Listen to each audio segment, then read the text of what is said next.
Welcome, I'm Darren, and I'll be your guide today as I rank the worst football card insert designs for 1993. So 1993 was the year that the whole industry finally woke up and made great cards, or at least it seems that way because so much of the industry made a major leap forward in quality of card manufacturing and quality of design as well. But that doesn't mean that everybody made the leap. Some companies were just slagging behind, and some companies couldn't quite figure out how to make the change. So there was still a lot of variation in the cards that we got, and inserts very much had that as well. Now, the three main ways that you usually didn't quite hit the mark was either one, you couldn't figure it out and you just never really made much of an effort. Two, you made too much of an effort and you got carried away with it and forgot to make a good card. Or you also have three, the effort that you made was good, but you just didn't really understand how to put all the pieces together to make it quite work. So in all three of those cases, there are different ways that the cards kind of come through. And we've got a pretty good array of cards that we have to look at here in the worst of list, but it's not a massive list. There are really only 5 that fit on this list, which is convenient because I like to do top 5s, even though I have 1 or 2 or 3 more that I like to talk about. But in this case, the 3 that I want to talk about, I don't quite see as worst of cards. So they all have their own reason for being discussed, and not necessarily because they're bad cards. So, the first one I want to talk about is the Collector's Edge FX cards. And the FX cards are surprisingly good, and especially for Collector's Edge, because Edge was a company that was just a mess across the board.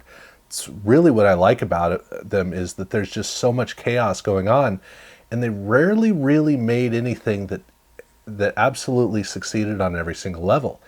And here it is, the second year of Collector's Edge, and their insert set was surprisingly well developed for any year that Collector's Edge made cards. The cards are acetate, and they have an interesting pattern in them, and yeah, there's not a lot to talk about with this card because there are some intricate components, but it's not an intricately crafted card. It's basically like a really cool idea, and they just did it really well. The problem with this card is that it's easy to forget about. For me, I've known about these cards since 1993 or 1994, around there, but I never really knew anything about them until just not that many years ago. So basically for 25 years, I was aware of these cards, but I had no idea whether they were good cards or bad cards, because I just never had any reason to look at them. And when I finally did, what I discovered was that there were 3 different designs, and they all have different spectral effects on them. So as you move the card around, it actually has a really cool look to it. So why did I not notice this? Because I never cared about the cards. They're forgettable cards. There's no quality of these cards that grabs your attention, that stands out, nothing like that. There's no intrigue to the cards. You have to take the time to dedicate to exploring the card to finally discover that they're actually kind of cool. And the biggest problem the card has is that the border around the outside is clear. And because that thin border around the outside is clear, well, not the somewhat thin border around the outside, it dilutes the integrity of the card. It's really weird, but the border does a really good job of helping to sell the quality of the card. And so this is a card that is easy to overlook. If you take the time, you're going to discover it's a really nice card. But you've got to make the effort. That's the problem that this card has. So while it is a very good card, it's not a very successful card. And that's kind of the same thing when I move over to the Fleer Performance Highlights cards, where the highlights cards, or whatever name they wanted to give them, basically it's a retrospective look at the career of a player. Fleer was doing this since 1991-92, and this is the card set we should have seen with Bo Jackson. We really should have. But Fleer had a bunch of different approaches to these cards, whether it was Fleer or Ultra. Over the years, there were different explorations, and for 1993, the big problem Fleer had was they made very nice cards that had no energy. They had nothing really distinct. I am always surprised when I look at not the baseball cards, and well, actually not the basketball cards. It's really just the football cards. But every time I look at the football cards from Fleer in 1993, I go, wow, these are surprisingly good cards. And it's the fact that the cards are so bland that it's difficult to really be able to appreciate how good some of these cards are. This is a perfect example. The card just doesn't have anything that pops out. But if you take the time to look at it, you find, wow, this is an elegant card. I mean, very refined, very simplistic. It does just enough to make these cards look really good. It's just that the cards aren't energetic. They don't do any of the heavy lifting themselves, and it's a shame. So while they're really nice cards, they're not cards that do the job of getting your attention and getting you wanting to explore the career of Steve Young. That's their whole job, and they just don't do that. But they are nice. Now, for the other one that I want to talk about, this is one that most definitely stands out, and that is the wildcard inserts. The problem I have with the wildcard inserts is that in 1992 they were weird. They weren't necessarily successful or not successful as much as wildcard, more than any other company, marched to a different beat. When you look at any wildcard card, it looks so different from everything else in the industry. Okay, except for All World. That's about as unique as you're going to find. But setting aside that 1-year anomaly, for all the other card companies, they still kind of seemed like a card company. Wildcard just was always different. And in 1992, they designed a bunch of inserts that just didn't feel like real insert cards. And in 1993, they made the exact same cards. They didn't even change them. They were regional, but that's about it. But that doesn't mean that they weren't interesting cards and they weren't somewhat well designed. They have their own quality, but you've got to get into the feel of this kind of card to be able to really appreciate it and enjoy it. And on an individual basis, they're not too bad. When they're arrayed out on pages, they tend to kind of disappear. So I've got some concerns about them, primarily because they were 1992 cards that weren't a wild success, and they were making them again this year in 1993. But I've got to make a note that they also did chrome versions of some of these, and the chrome versions are amazing. They really are cool. In fact, that if Wildcard had shifted over to do a playoff-like style of all their cards were chrome, I think they would have survived and would have been able to get quite a few more years in, because I love the Wildcard Chrome, or Super Chrome as they like to refer to it, the way these cards come across. And, whether it's Field Force or Red Hot Rookies, I mean, they come through so well. I really like them. Not enough to put them on a best of list, but this is one of those weird cases where you've got different versions of an insert card, and so there's different ways of looking at it. But even the basic cards that were repeated, I'm not going to be putting them on the 5 worst of cards, because none of them quite fit there. Because these definitely have earned their place.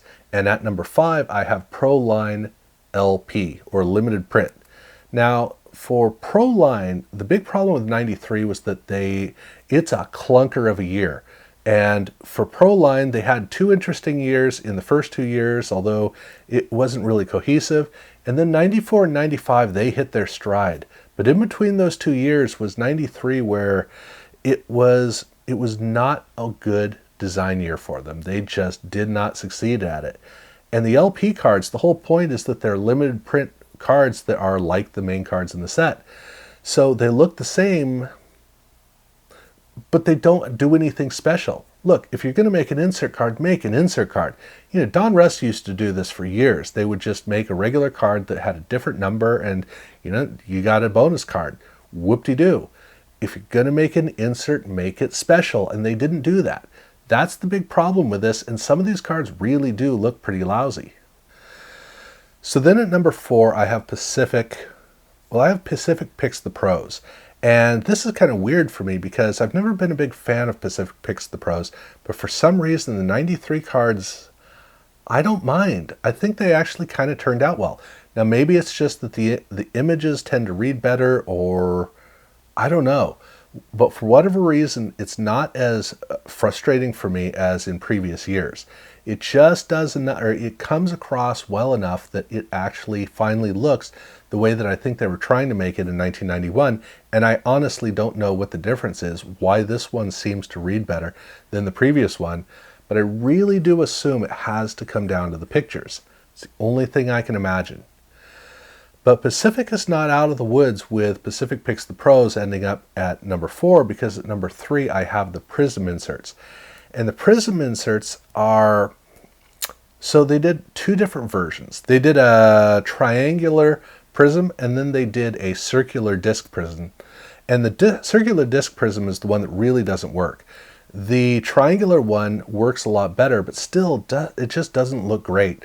These cards are, they're too gimmicky, and so they don't have much of a sustainability to where you want to sit and look at the cards for a while. But there was a third version of these cards where the triangular prisms were done with gold, and that was actually not with Pacific, it was with the triple folders, but it still does count.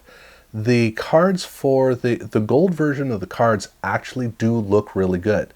It's like the right foil temperature to go with the image, and these are cards I could actually spend some time looking at, so they're successful. So I don't count the gold cards as being here at number 3, but the other 2 I do, because they just don't carry across. But when I move on to number 2, I'm going to the, kind of like with Wildcard, I'm doing the whole run of the playoff inserts. And that's because playoff never really quite figured out what they were, never quite hit their speed for regular playoff until about 1996. Contenders did kind of figure it out in 1994, but in 1993 it was too simplistic what they were creating. They had a technology, and they just wanted to emphasize that.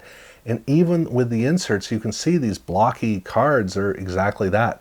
Whether it's the checklist or the Players Club or the Brett Favre or Ricky Watters sets, in all of these cases, they're just kind of there. If you're in the mindset of playoff, they actually look pretty decent in comparison to the playoff cards, but in comparison to anything else, no.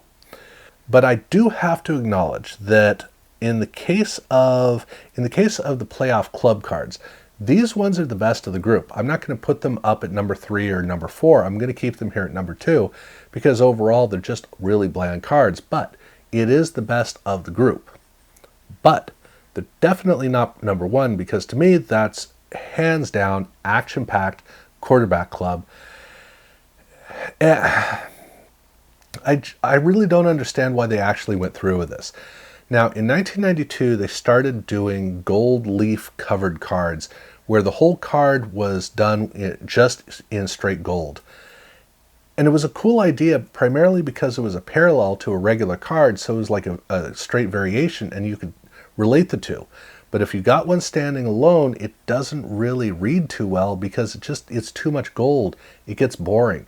Here with the silver ones, even though they did a better job with the image because they selected a close image, giving you an actual silver bust, it still is just way too much silver, and they needed to do something. At least do a gold foil action-packed logo. Please, we at least need that. I mean, the Quarterback Club box that logo does work well, and it gives you an idea of what they could have done. But they also could have done silver foil for the bust and then done anything else for the area around.